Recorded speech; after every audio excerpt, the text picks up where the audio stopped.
श्रोताओं, ज्ञान दर्शन चैनल पर आप सभी का हार्दिक स्वागत है। आज हम एक ऐसी कथा के साक्षी बनने जा रहे हैं जो मात्र कहानी नहीं बल्कि हमारे जीवन का दर्शन है। ये कथा है दशहरे की। दशहरा, जिसे विजयादशमी भी कहते हैं, केवल एक पर्व नहीं है। ये उस शाश्वत सत्य का उद्घोष है कि अंधकार कितना भी घना हो, विजय हमेशा प्रकाश और सत्य की ही होती है।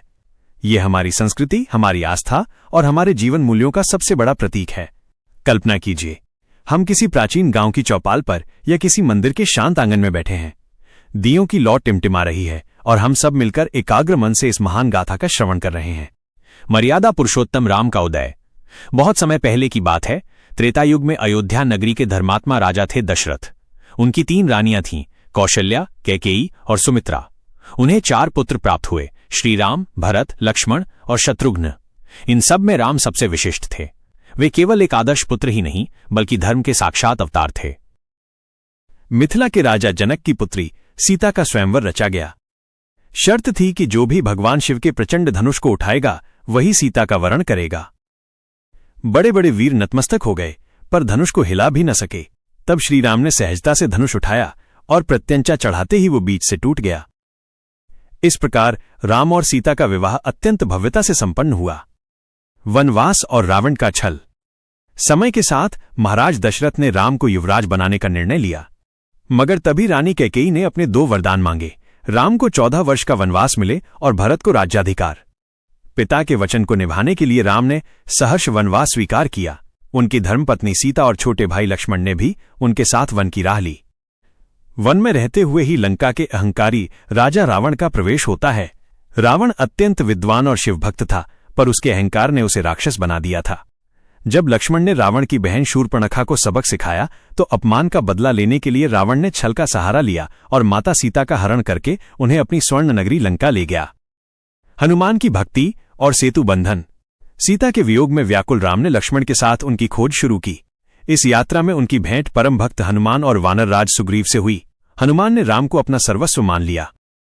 प्रभु की आज्ञा पाकर हनुमान ने विशाल समुद्र को लांघकर लंका में प्रवेश किया। उन्होंने सीता को अशोक वाटिका में देखा और राम की निशानी देकर उन्हें सांत्वना दी।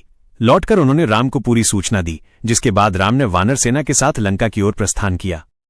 नल और नील की देखरेख में पत्थरों से समुद्र पर एक अद्भुत पुल बनाया गया, जिसे आज हम राम सेतु के नाम से जानते हैं। अधर्म पर धर्म की अंतिम विजय। फिर शुरू हुआ महायुद्ध।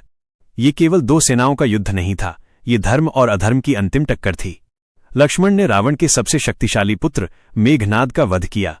हनुमान ने संजीवनी बूटी लाकर मूर्छित लक्ष्मण के प्राण बचाए।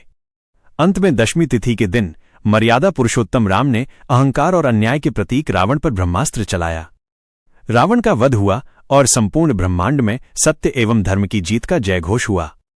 इसी महान विजय के कारण इस तिथि को विजयादशमी कहा जाता है। विजयादशमी, एक नहीं अनेक विजय।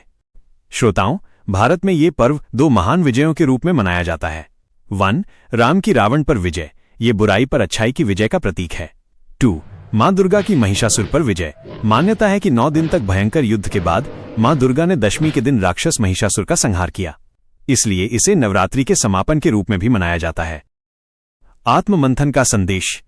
आज भी दशहरे के दिन हम जगह जगह रामलीला देखते हैं और शाम को रावण, मेघनाद और कुंभकर्ण के पुतलों का दहन करते हैं। ये मात्र एक परंपरा नहीं है, ये आत्मशुद्धि का संकेत है। ये हमें याद दिलाता है कि हमारे भीतर भी एक रावण छिपा है। अहंकार का रावण, क्रोध का रावण, लोभ का रावण, आलस्य का रावण। जब तक हम अपने भीतर के इन असुरों को नहीं जलाएंगे तब तक हमारे जीवन में सच्ची विजय नहीं होगी। समापन।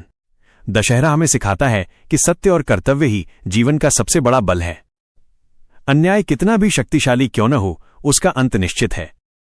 तो श्रोताओं, आइए हम सब इस दशहरे पर यह संकल्प लें कि हम अपने भीतर के रावण को जलाकर अपने जीवन को राम जैसे सदाचार, सत्य और धर्म के प्रकाश से आलोकित करेंगे।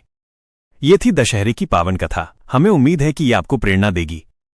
धन्यवाद।